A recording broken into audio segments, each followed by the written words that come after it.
वाला था। अब तो जहां देवी देवहूति और करदम चाहते हैं वही विमान जाता है।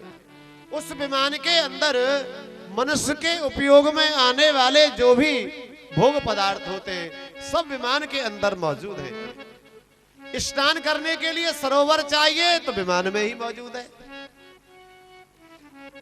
अरे भ्रमण करने के लिए, घूमने के लिए उद्यान चाहिए, बगीचा चाहिए तो उसी में मौजूद है। सारी सुविधाएं, ऐसा विमान। अब तो महाराज करदम ऋषि को विमान में चलते हुए देवदानीपुर में घूमते हुए और गृहस्थ का संचालन करते हुए बहुत समय व्यतीत हो गए और इतने ही समय में इनको 9 कन्याएं पैदा हो गई। करदम ऋषि ने विचार किया कि मुझको विमान में बैठे हुए कितना समय हो गया? बोल 1000 वर्ष। अच्छा, मैंने तपस्या कितनी की थी? वो भी 1000 वर्ष की तपस्या थी। संत जो होते हैं वो अपने धन के लोभी होते हैं। संतों का धन क्या होता है? संतों की धन होता है तपस्या।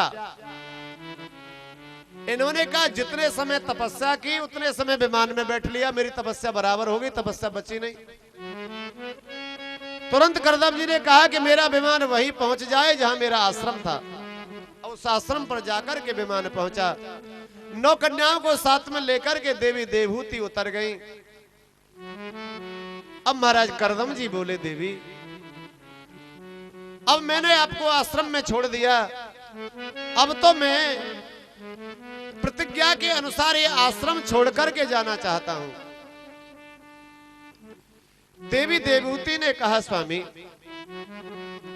हमारे घर में 9 कन्याएं पैदा हो गई हैं। 9 कन्याएं जो होती हैं ये पराए घर की लक्ष्मी होती हैं। इन कन्याओं को किसी दूसरे पुरुषों को दान करना होता है। इन कन्याओं को दान किए बिना और मेरे लिए कोई रखवाला छोड़े बिना आप आश्रम को छोड़ने के योग्य नहीं है। इतना जब कहा, क्योंकि पतिव्रता नारी में पति को बांधने की सामर्थ्य होती है। सती सावित्री जो थी वो तो अपने पति के प्राणों को यमराज से छुड़ा करके ले आई थी। करदम जी के लिए भी याद आ गया, अरे देवहूति तुम ठीक कहती हो। भगवान जिस समय मुझे आशीर्वाद देकर के गए थे तो कह करके गए थे कि मैं स्वयं आकर के तुम्हारा पुत्र बनूंगा। करदम जी ठहर गए। एक दिन ब्रह्मा जी के पुत्र आए। ब्रह्मा जी आए अपने 9 पुत्रों को साथ में लेकर के। 10 पुत्र है ना, मानस पुत्र। अब नारद जी तो महाराज घूमने फिरने वाले थे, वो तो कहीं चले गए 10 पुत्रों में से। 9 पुत्रों को लेकर के आए। करदम जी ने कहा कि ब्रह्मा जी आपके 9 पुत्र और मेरी 9 कन्या। ये 9 कन्या करदम जी ने और ब्रह्मा जी के पुत्रों के लिए प्रदान कर दी। अब महाराज अखिल ब्रह्मांड के नायक भगवान श्री नारायण करदम ऋषि के आश्रम पर आ रहे हैं। कार्तिक मास के कृष्ण पक्ष पंचमी तिथि बुधवार मध्याह्न के समय कपिल देव भगवान का अवतार हो गया। बोलिए कपिल देव भगवान की जय। कपिल देव भगवान का प्राकट हुआ। एक दिन करदम जी आए, देवी अब तो मैंने तुम्हारे लिए रखवाला छोड़ दिया,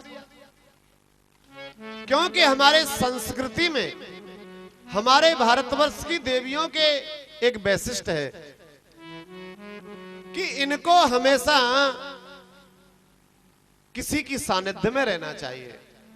जब कन्या छोटी होती है तो अपने पिता के सानिध्य में रहती है, पिता की दृष्टि के नीचे।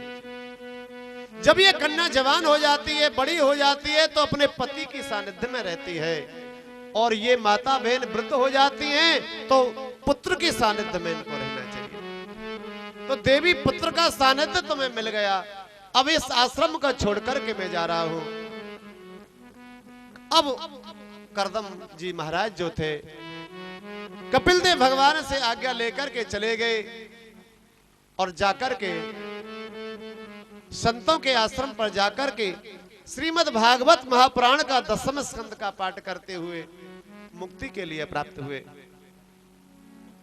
अब महाराज अकेली देवी देवहूति रह गई और कपिल देव भगवान।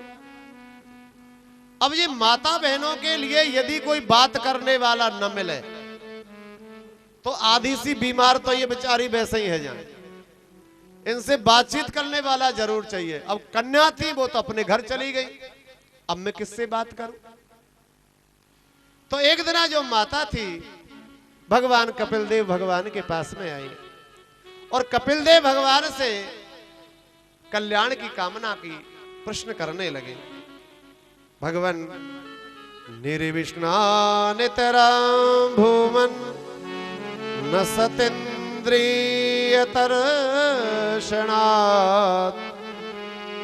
येन संभाव्यमानेन प्रपन्नान्धं तम प्रभो।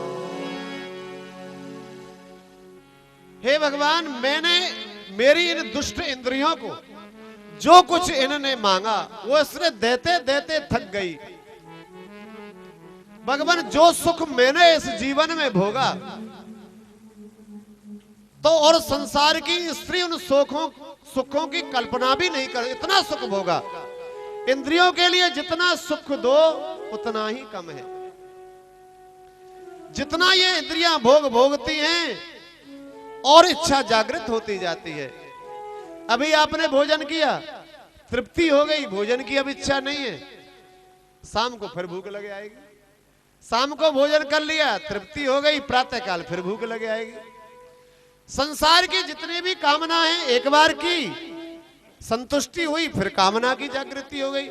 प्रभु, जन्म से लेकर के मेरा इतना जीवन हो गया, मैं संसार के अंधकार में डूबी हुई हूं, मेरा कल्याण करने का कोई उपाय बताओ।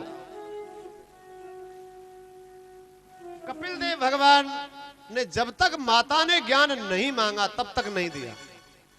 देखिए भक्तजनों, ज्ञान का जो प्रभाव है कब होता है? जब यदि कोई ज्ञान मांगे तभी उसको ज्ञान देना चाहिए, और बिना मांगे ज्ञान देने लग जाओ तो उसका मान नहीं होता है। तो ये संसार अपूर्ण है, इसमें पूर्ण नहीं है। मैया, जब तक इस अपूर्ण वस्तुओं से तुम जुड़ी रहोगी कभी तुम में पूर्णता नहीं आएगी। ये ज्ञान माता देवहूति के लिए भगवान कपिल देव दे रहे। कब ज्ञान आएगा? कि जब हम पूर्ण ब्रह्म से जुड़ जाएंगे। पूर्ण ब्रह्म कौन है? पूर्णमिदः पूर्णमिदं पूर्णास्य पूर्णमुदच्यते पूर्णस्य पूर्णमादाय पूर्णमेवावशिष्यते। जो पूर्ण ब्रह्म से जुड़ जाएगा तभी पूर्णता प्राप्त होगी। संसार में पूर्णता नहीं है, संसार के जितने भी भोग है सब अपूर्ण है। संतों का जाकर के सानिध्य करो। जब तक संतों का सत्संग नहीं करोगे तभी संत ही में ऐसा गुण है कि वो भगवान से प्राप्त करा देते हैं। सतां प्रसंगा मम वीर संवेदो भवन्ति हितकर्ण रसायना कथा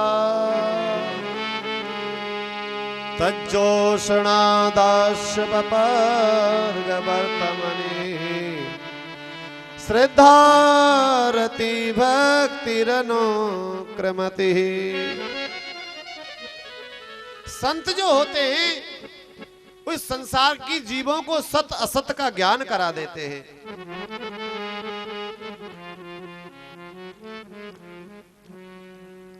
तो माता, ये संसारी लोग जो होते हैं ये संतों का सत्संग नहीं करते। यदि संसारी लोगों से कोई सत्यता की बात करता भी है, देखिए भक्तजनों, सत्संग की चर्चा करोगे तो तुम भगवान की प्राप्ति कर लोगे। सत्कर्म की, कोई इसने सत्कर्म किया, किसी दूसरे ने किया, तुमने चर्चा किया तो चर्चा करते ही 6% का पुण्य तुम्हें मिल जाएगा। और यदि तुम किसी के पाप की चर्चा करोगे, याद रखना, ये सूत्र पकड़ लो, तुमने यदि किसी के पाप की चर्चा की, अपने पाप तो दूसरे ने किया है और तुमने उसकी चर्चा की, तो 6% आपको मिल जाएगा। अब क्या विचारधारा है बताओ, मनन करोगे इस बारे में? क्या आज के बाद किसी के पाप की चर्चा करोगी? संसारी लोग तो ऐसा करते हैं कि किसी की सत्कर्म करना, यदि कोई व्यक्ति सत्कर्म करता है तो सत्कर्म करने के लिए कोई सुनाता भी है तो हाँ कहते हैं भैया ऐसी कथा होती रहती है।